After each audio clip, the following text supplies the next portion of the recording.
Σήμερα σε αυτό το short θα δοκιμάσουμε διάφορα εφέ. Ωραία, πρώτο.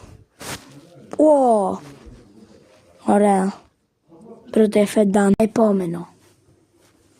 Δεν κανένα μαμάξια που παίζει αυτό να το αγαπήσει ο Θοδωρής. Ο Real Mr. Blue. Έλα πάμε. Για λίγο στο τσακ. Πρέπει να πάμε 20. Το σκορ όπως βλέπετε εκεί πάνω λέει 10. Ωραία. Πρέπει να το πάμε 20 αυτό.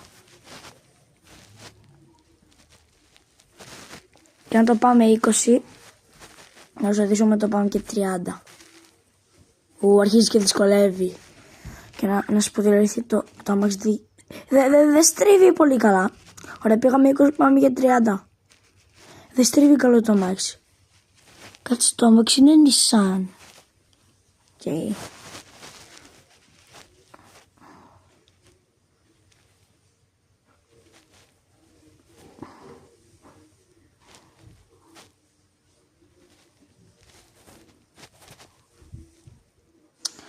Πήγαμε δεν παρατηρήσα καν. Ωραία, στο τελευταίο εφέ που θα δοκιμάσουμε πρέπει να κάνουμε 100 taps. Δεν είναι πανεύκολο. Το έχω δοκιμάσει αυτό, δεν το έχω κάνει σε short. Και ναι, ήταν πανεύκολο. Ναι, αυτό ήταν το short. Κάντε ένα like, subscribe και comment. Bye.